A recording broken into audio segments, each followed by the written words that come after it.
Tahukah kalian ini suara instrumen apa?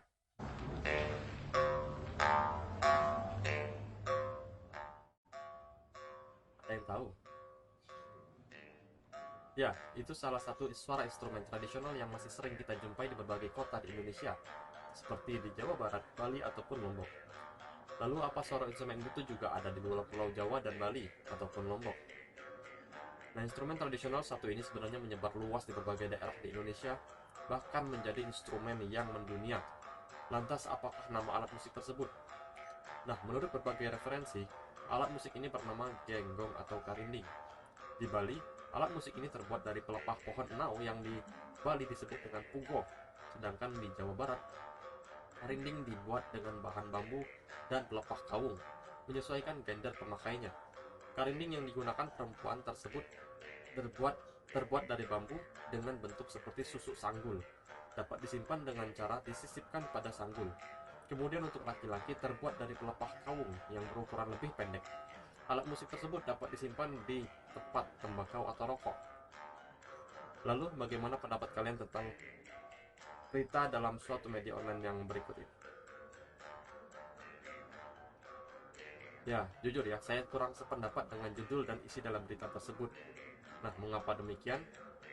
Beberapa literatur berhasil saya kumpulkan untuk mengupas sebenarnya berasal dari mana alat musik genggong ini, dan mengapa hampir di setiap daerah memiliki alat musik serupa dengan nama yang juga mayoritas sama, disebut dengan genggong atau ginggong. Sebenarnya, alat musik genggong merupakan alat musik yang tersebar di seluruh dunia dan dikenal dengan nama internasional sebagai Jaws harp. Penyebaran alat musik ini mulai dari Polinesia, Asia, Rusia Timur hingga Eropa dan Amerika Serikat. Alat musik ini terbuat dari berbagai bahan, menyesuaikan dengan ketersediaan bahan baku di wilayah masing-masing. Di antaranya terbuat dari bahan kayu, bambu, tulang, atau logam atau kuningan, dan di dunia terdapat lebih dari 1.000 nama yang berbeda untuk menyebutkan instrumen ini.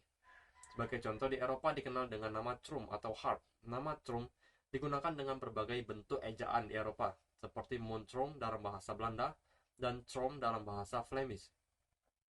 Harp digunakan di negara-negara Skandinavia seperti Norwegia, Munharpa, Denmark, Munharpe, dan Finlandia, Huliharpu. Dorom dapat ditemukan di Hungaria, dengan Drimba di Ukraina, dan Drombulja di Serbia. Semakin ke timur kita akan menemukan variasi dari komis, kopus, dan homus di Asia bagian utara dan timur. Sementara morcang, morsing, dan moy, dan genggong bisa ditemukan di India, Vietnam, dan Indonesia. Secara umum di Asia, alat musik ini memiliki nama yang berkaitan dengan bahan pembuatnya, bersama dengan istilah hewan atau serangga dan bunyinya. Sedangkan di Eropa, alat musik ini lebih banyak berhubungan dengan manusia dan nama-nama alat musik lainnya.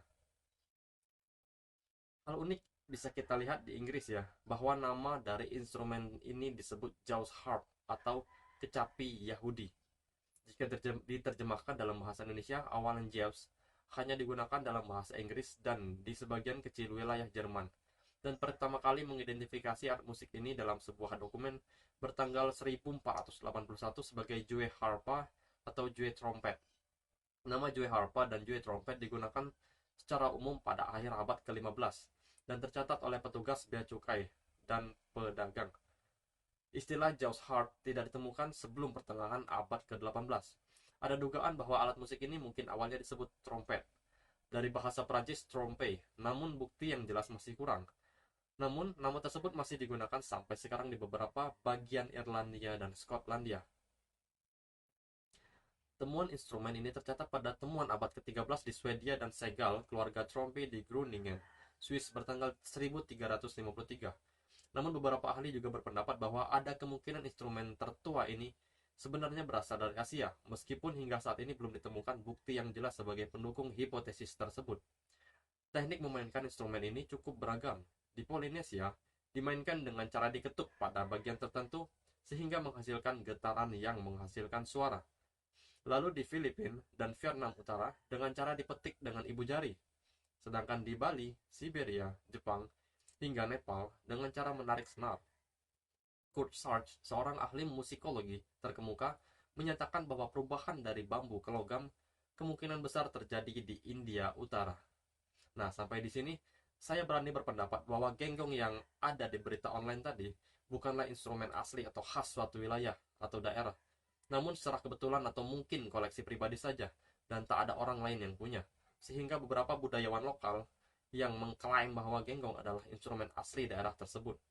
Padahal belum ada bukti ilmiah yang membuktikan bahwa genggong berasal dari negeri ini. Walaupun besar kemungkinan penyebaran genggong berasal dari Asia ke seluruh dunia. Karena penggunaan bambu sebagai alat musik besar kemungkinan jauh lebih dahulu dibuat dan diwariskan daripada alat musik yang terbuat dari logam. Namun, walaupun belum bisa ditemukan bukti ilmiah atau arkeologis mengenai asal-usul instrumen ini di seluruh dunia, namun Indonesia patut berbangga karena memiliki berbagai instrumen yang benar-benar asli Nusantara. Di antaranya angklung dari Jawa Barat, tifa dari Papua, kolintang dari Minahasa, sasando dari Nusa Tenggara Timur, tolindo dari Makassar, dan masih banyak lagi.